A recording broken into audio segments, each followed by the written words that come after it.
I would want to take you through the rise of Madam Lizzie from the Wanyoike while she was on earth. My name is Allan Jenga. We're going to read this eulogy in English, and on the last pages, those who may not understand this language, you can follow through and understand. The eulogy of Lizzie Mudomi Wanyoike, early rise.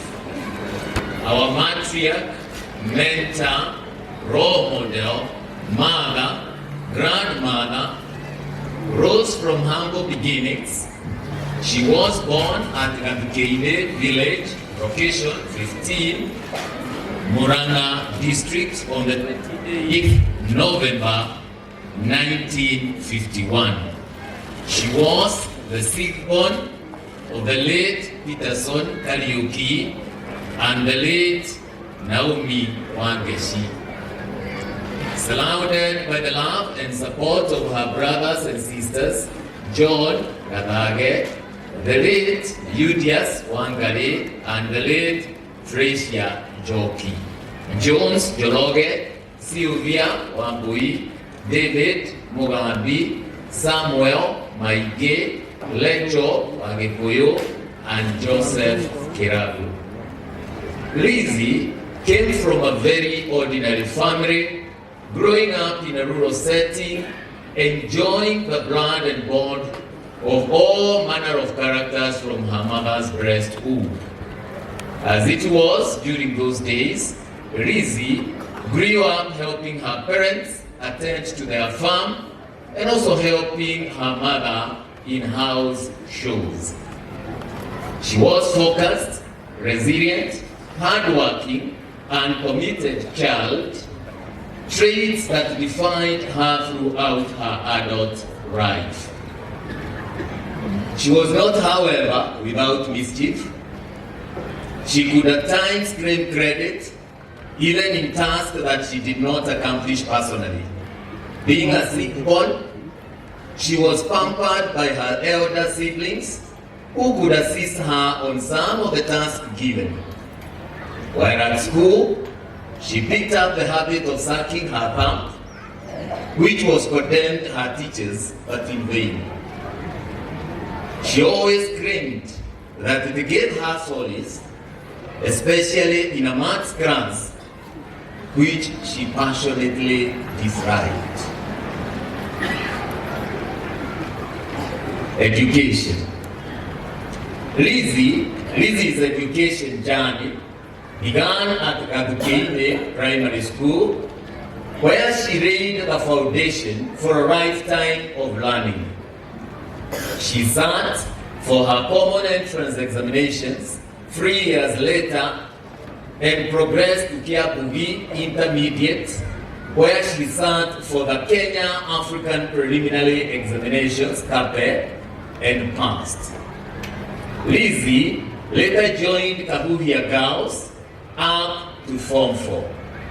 Her parents wanted her to join Kabumo Teachers Training College to become a P1 teacher, a career that she was not enthusiastic about. She managed to convince her father to allow her proceed to Form 5. Her wish was granted, and she later joined Nakuru High School for Form 5 and 6. While in Form 6, a team of well-wishers from Britain visited their school, scouting for students interested in pursuing further studies in the field of business and secretarial studies, with the aim of becoming high school teachers.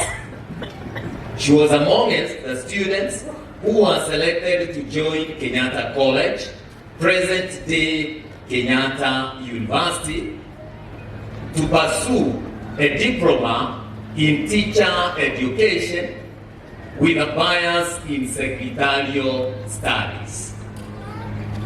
Ironically, during her entire education, she had a dislike for mathematics subject. Interestingly, this dislike did not prohibit her from becoming one of the greatest entrepreneurs of our time. Marriage and family life. Lizzie met the love of her life while she was in her last year in Kenyatta College. As it was during those days, girls were extremely cautious about relationships, knowing very well the consequences should this information reach their parents. This was not exceptional to Lizzie. Her friendship with her soulmate blossomed, and in 1972, she got married to her sweetheart, Josephat Wanyoike. Together, they were blessed with 3 children, Anthony Buru, Stella Wanjiro, and Eric Karioki. Lizzie was mother-in-law to Anne Wanjiro, David Buru, and Peter Getau, adopting grandmother to Ayana Wanjiro, Shana Muthoni, Ethan Boro, Jonathan Gige, Sidney Boro, Shasha Kerich, Jay Boro, Shemio Mudhoni, Rizzi Mudhoni Karioki, Ian, Philip Degwa, and Rizzi Mudhoni Wanyoike. Together with her late husband, Lizzie ensured that all her children accessed quality education and were lucky to never miss any privileges about their learning. She was keen to help them appreciate the importance of education, and her presence was felt throughout their academic journey. Lizzie brought up her children doubling as a career woman and a mother. She was a strict disciplinarian. She was actively present in the lives of her children as they grew up. She was dropping and picking them from school, helping them with their homework, and also instilling values of responsibility in them. She mentored her children to become individuals of value and substance in the society, and also appreciate those who were less fortunate. Since her husband was a corporate titan, she spent most of her time with the kids, running errands together, going to church and holidays and road trips with her children in her black periods. Occasionally, Rizzi, Tony Wanyoike, was not happy when she got him other siblings. Her children described her mother as loving, caring, compassionate, understanding, supportive, nurturing, and forgiving. She reprimanded where necessary and rewarded where deserved. Whenever you found Rizzi seated with her children, you could not help but notice a very strong bond they had created together.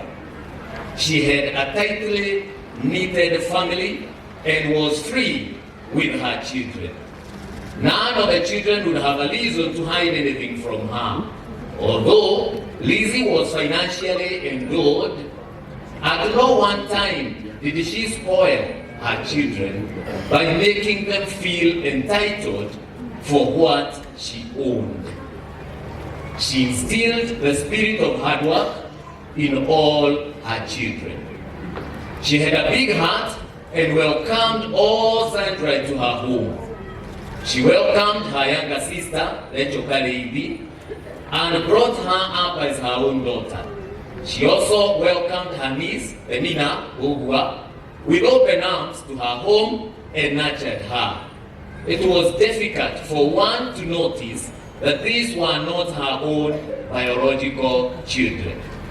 In Lizzie's marriage, the world opened its doors and windows wide open for her. In her first year of marriage, she went shopping in London and also traveled all over Europe and eventually to the US.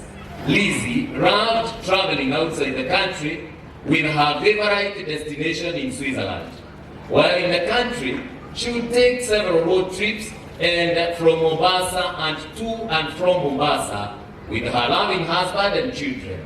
Although Lizzie had a very busy schedule, she always created time once a year to take a vacation.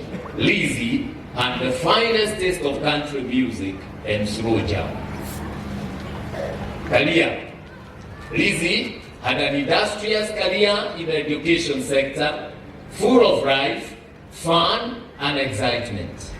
After graduating from Kenyatta College, present-day Kenyatta University, Lizzie started her job as a teacher at State House Girls High School. She taught for a year before resigning to take care of her children. When her children attained school age, her desire to embark on her career path as a tertiary institution trainer was reignited. She got a job in Temple College as a secretarial studies trainer. The owner, Mrs. Willis, an elderly white woman who was soon to retire, was the proprietor of the college. Lizzie became one of her most loyal and dedicated lecturers, and as a reward, she was promoted to the position of deputy principal. After 5 years of active service, it was apparent that she had settled to Lizzie to become the institution's principal. Mrs. Willis eventually approached Lizzie and asked whether she was in a position to buy off the institution. Lizzie was excited about that proposal, and she approached her husband. The purchase and transfer was effected. Mrs. Willis left for the country and Lizzie took over as the principal and director of the college. Under the leadership of Lizzie, Temple College grew twofold. 99% of the students were from Uganda, Tanzania, Sudan, and few from Kenya. The collapse of the East African community in 1977 came with very serious ramifications to the existence of Temple College. The countries that were enrolling majority of the learners withdrew their students, and the risk of survival was now squarely on Lizzie's shoulders. She had to be creative to remain afloat. Lizzie had to think fast if she wants to make the college thrive again. She could not live with the reality of laying off her members of staff and shutting down the college. Lizzie casted her net into the local waters to get students. She thought of a promotion drive that took the market by storm. In the 80s, not many private institutions had a promotional campaign going in the local media, and so she launched her charm offensive on air. Those were the days of media monopoly. The only channel was the Voice of Kenya, that was later to become the Kenya Broadcasting Corporation, KBC. The media houses were also not used to hosting local entrepreneurs to campaign for the national economy, and therefore they embraced Lizzie with both arms as they gave her free invitation to its Swahili, English, and Gikuyu service station. Those who were born then remember that the only Kikuyu broadcast service aired its programs for a few hours in a day. Those are the days when the late Gaiduma, Wake Mumu, and others were the station's reps who hosted guests, and their popularity with the masses then worked well for her promotion agenda. At the English service, Lizzie worked with Sarah Kihara and Simon Gigi as her hosts, and by the grace of God, she created an impact in the local market. Temple College underwent a rebirth that made it popular and most sought after privately owned secretarial college. It was the best performing college in Pitman's and City and Guilds exams.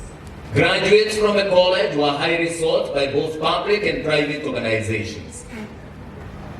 Apart from just getting the skills, the students were molded into respectful and responsible individuals. At Temple College, Lizzie invented a work plan that to endear her to parents who had placed their children under her training care. Training institutions back then were not known for discipline. Lizzie devised a clarion call for hard work, discipline, and excellence as core values to Temple College. She established a rapport with her students where she aspired to have a face-to-face engagement with them as many times as possible and inspiring them. At that time, Lizzie was a very young mother, scaling the heights in an era where it was fashionable to associate women with household chores, cooking, cleaning, and just being a wife. Lizzie was raring to go. In line with the then emerging market trends, Lizzie felt the urge to diversify other academic programs, IT, business, accountancy. By the very nature of business partnerships, decision-making at times take longer. Lizzie felt the time was right for her to independently pursue her dreams. She had garnered adequate experience and exposure to navigate the academic sector. As a philosopher says, the future belongs to those who believe in the beauty of their dreams. Lizzie set up a small team of confidants led by James Mwangi of Equity Bank, then Equity Building Society, to brainstorm on the new venture which gave birth to Nairobi Institute of Business Studies. In her element of resilience and determination, Lizzie rented out a room in Pioneer House along Moi Avenue, which was to be the home of the new baby, Nairobi Institute of Business Studies. The space was small, and in overcoming this, upon realizing that the floor had a double volume, she looked for architects and engineers to introduce a floor within a floor in a bid to double up the space and address the spacing challenge. Within 2 years, NIS had become a household name with an exponential growth in students' population, which led to a spillover to the corridors. She made makeshift classes along the corridors. The demand for training was huge, to the point that learners would opt to defer enrolling from an already full intake to the subsequent intakes, just to secure a slot as a student in Nairobi Institute of Business Studies. In 1998, after the attack on the US Embassy, which was adjacent to Cooperative Bank building along Helsinki, tenants vacated to pave way for renovation. In 2003, renovations were complete, but the tenants were reluctant to take up the space. Lizzie, with her courage and business acumen, took up 2 floors and opened up an ultra-modern campus in the year 2004. The entire building was empty and students could roam around, moving from the top to the ground floor freely. The building had ample parking, which made it easy to attract both day and evening students. Corporates could sponsor their employees to undertake various professional courses at NIS. In the year 2005, the space became small and Lizzie took over 4 floors in Agriculture House building along Harambe Avenue to start paramedical courses. These did not augur well with the regulatory bodies, namely Pharmacy and Poisons Board and Kenya Medical Laboratory Technician and Technologist Boards. One morning in the year 2006, Lizzie woke up to find her business name as a headline in one of the local diaries, indicating that the college had been closed down, allegedly for non-compliance with medical regulatory bodies. This was a major setback that provoked her to pursue the matter in court. Her resilience gave her motivation to travel to India and source for all necessary medical equipment that the 2 boards required. In the subsequent inspections, the college was given the green light to continue training in paramedical courses that saw thousands of young men and women trained in Diploma in Pharmaceutical Technology and Diploma in Medical Laboratory Technology. Today, these technicians are heading giant institutions locally and abroad. This is designed to see many young people acquire a diverse set of skills, led her to start other academic programs such as legal studies, which was a preserve of the Kenya School of Law. Lizzie could dare swim in uncharted waters with courage. In year 2007, a number of tenants had showed interest in taking up space at Cooperative Bank House, and the landlord felt that the college was a nuisance in the building. They wrote to Lizzie, informing her that they shall not renew the tenancy contract with the NIS for another period. Again, she went to court and obtained an injunction. This setback came with a silver lining, as it opened up her eyes that one day she could eventually be thrown out and inconvenience the training. This made her look for land elsewhere with a view of setting up her own premises. This search ended up in Ruiru, Kiambu County, at a place called Kimbo, where she set up an ultra-modern spacious training facility on 17.5 acres of land. In 2009, Lizzie made up her mind to relocate NIS from Cooperative Bank House to Ronald Gara Post Office building along Ronald Gara Street. NIS had become a household name, and this attracted young enthusiast runners to pursue training despite the fact that the street was perceived to be insecure. In 2010, the ultra-modern training facility built Thika Road campus was complete and was opened by the then Assistant Minister for Planning and MP for Gatanga then, Honorable Peter Kenneth. This establishment changed the entire economic landscape of Kibo area. NIS characterized economic activities within the area, making it one of the fastest growing centers in Kiambu County. Lizzie was keen on the provision of affordable quality training, which saw her immensely invest in the new facility. Opening the campus came with a myriad of challenges, keeping in mind that the Thika Road superhighway was under construction. From NIS, one could see Kilimabogo Hills, since no investor was interested in setting up any investment around the area, which was perceived to be non-viable and insecure. In her characteristic pacemaker element, Lizzie raised the challenges that arose mainly from insecurity. Unfortunately, 2 months upon opening the campus, guards broke into the facility and made away with equipment worth millions of shillings.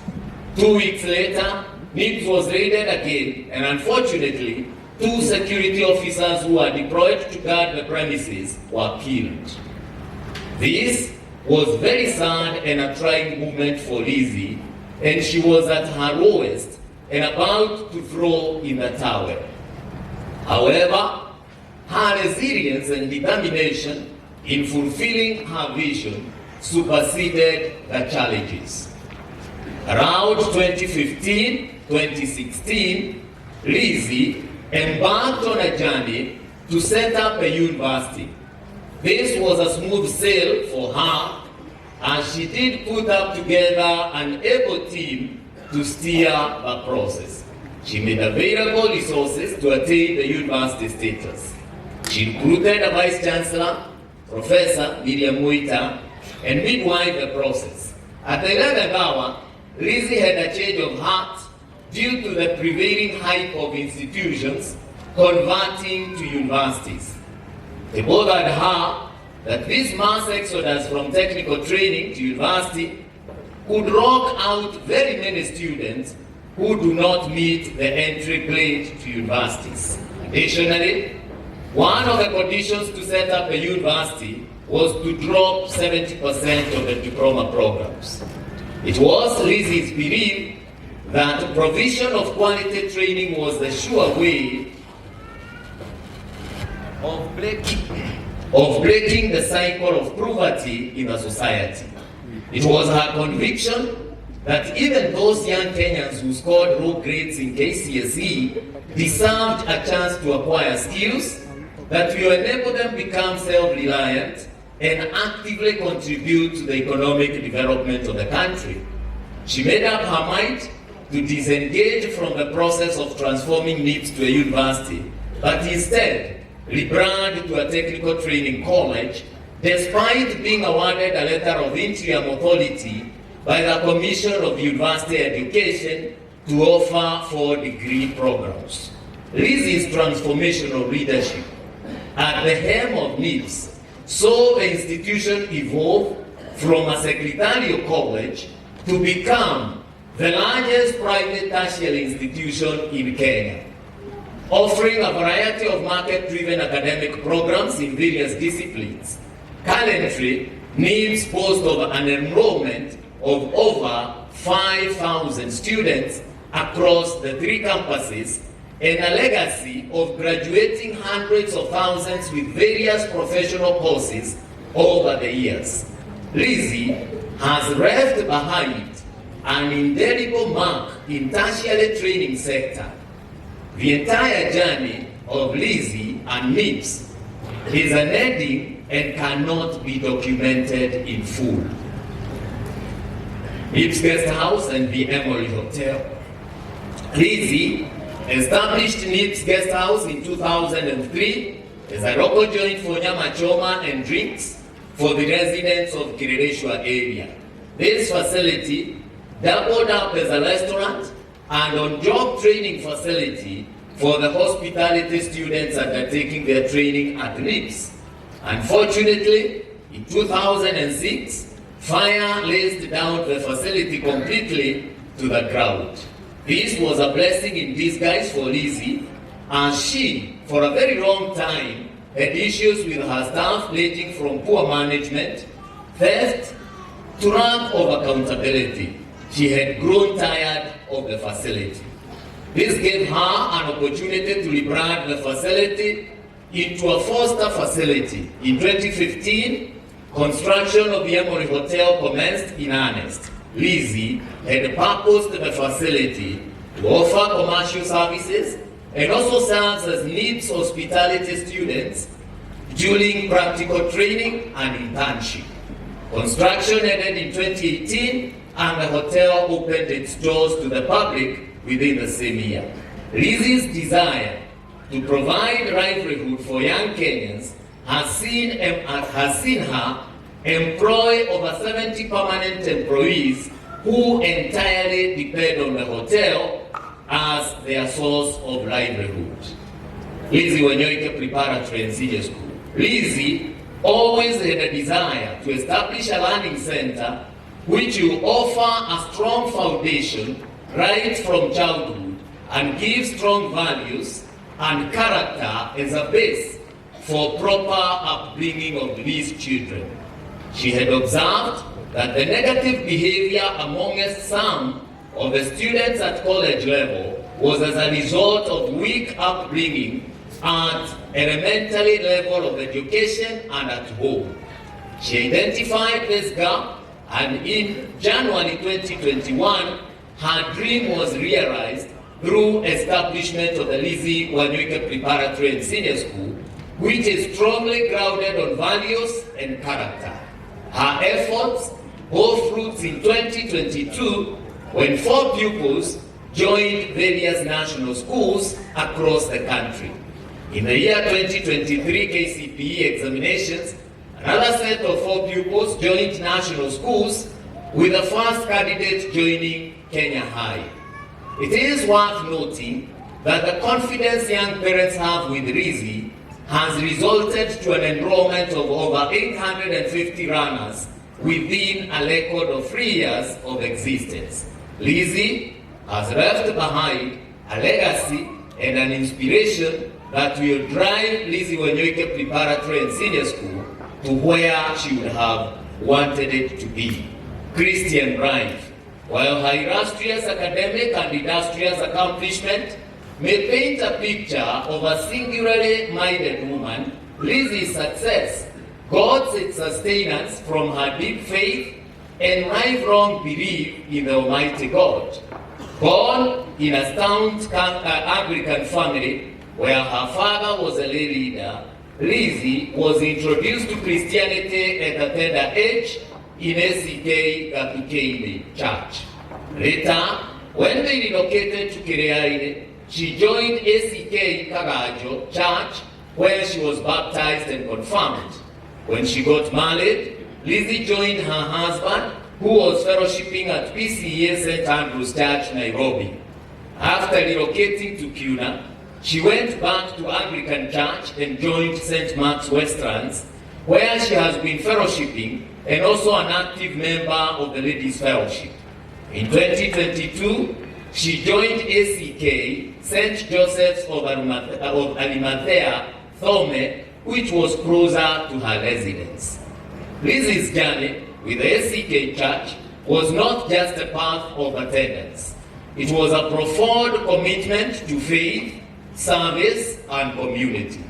She embodied the true essence of a Christian, consistently demonstrating love, compassion, and a deep-rooted dedication to her spiritual walk.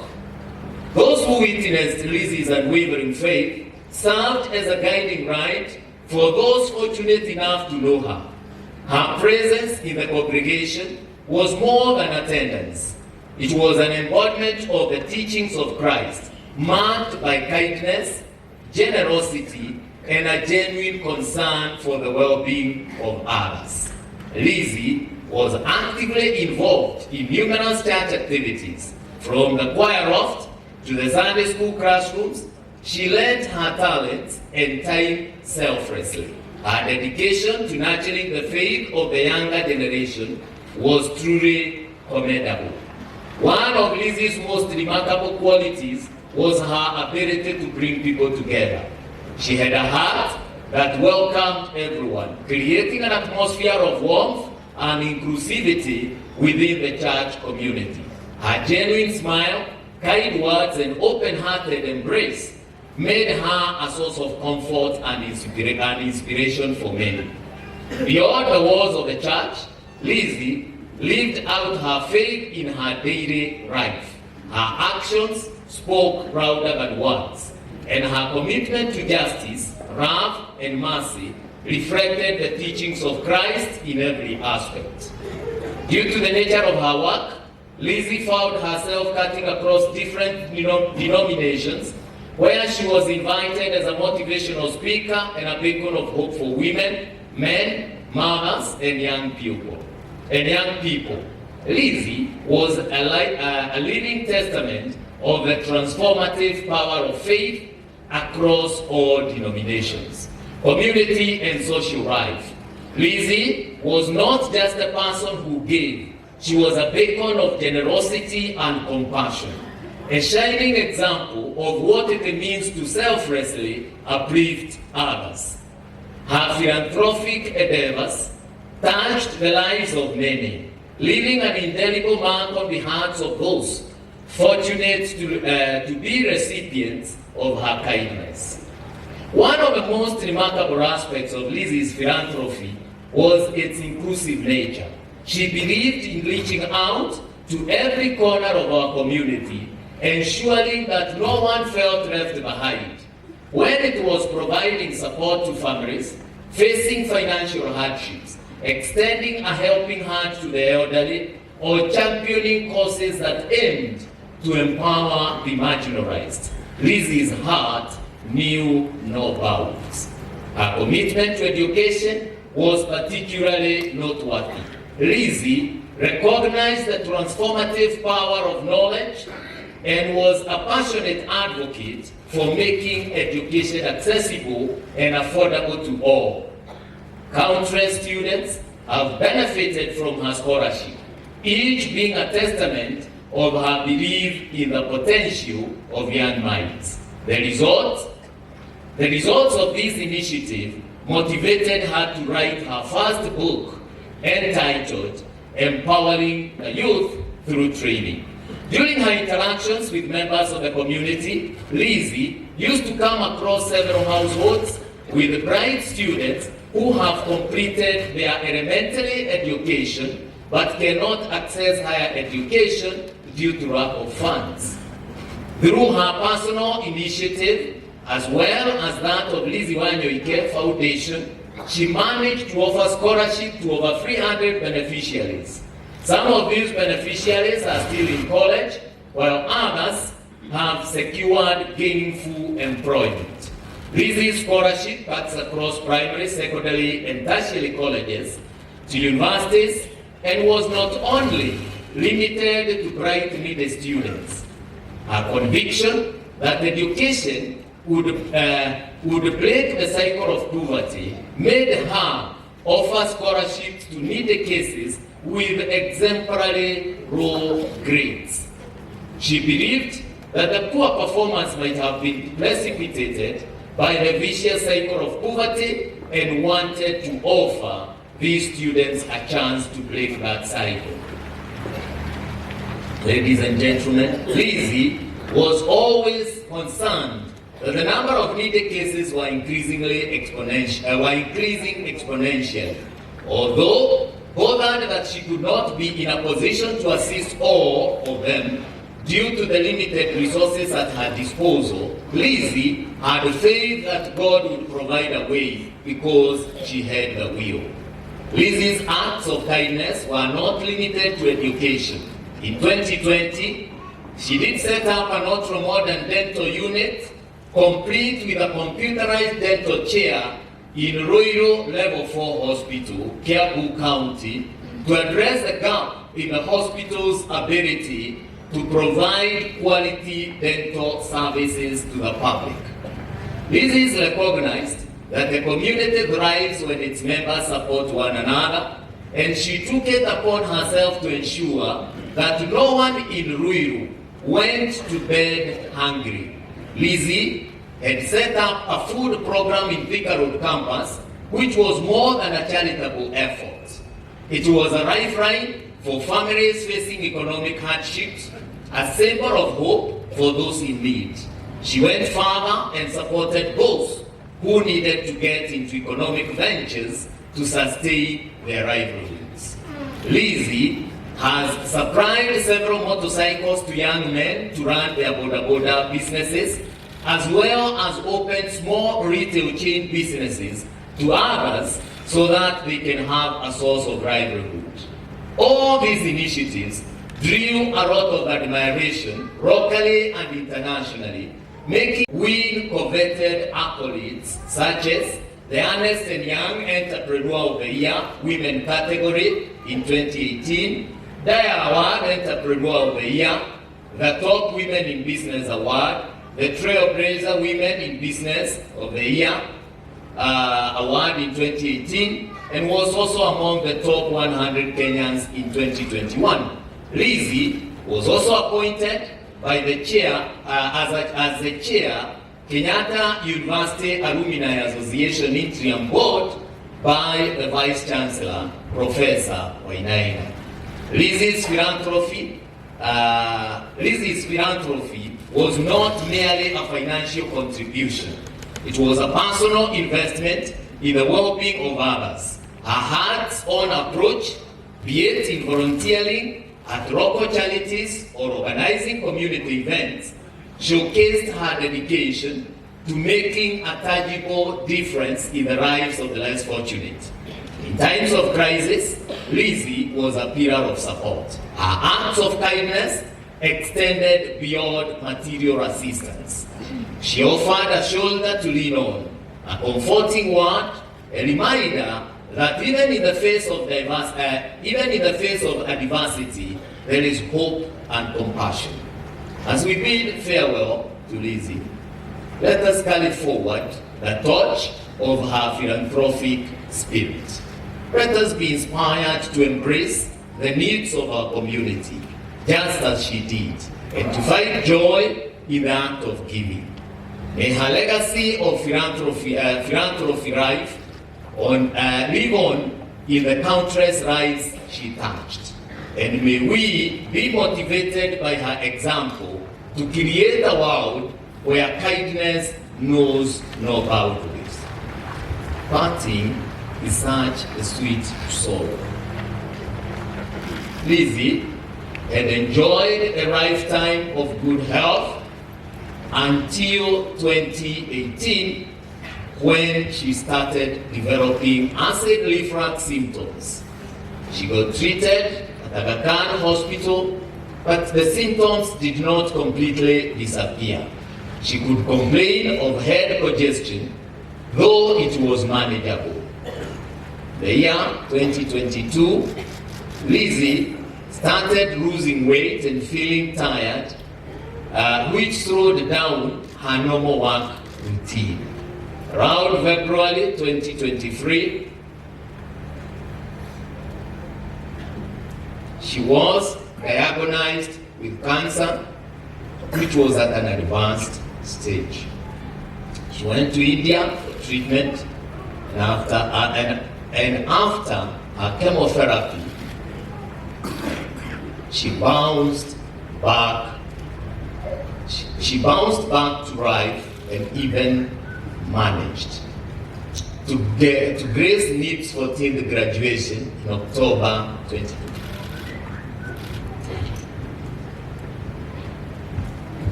Around November, she started developing complications that saw her go back to the hospital. Early January 2024, she started vomiting and developed difficulties in walking and was admitted in Aga Khan Hospital. She was later discharged and went back home, where she was observed under nurse care from Aga Khan. On the fateful morning of Sunday, 14th, the nurse called her family at home where she was recovering and informed them that Lizzie's organs were failing, and at around 12:30 noon, Lizzie took her last breath, surrounded by family members. As we celebrate the life of an exemplary lady whose humility would not have permitted her to see or refer to herself that way, we pay growing tribute to a life of love, service, and dedication to the less fortunate. That be well, Mom. Treasured Shosho, sweet sister, cherished auntie, beloved friend, and an honored colleague, you have been truly strong to serve. To God be the glory.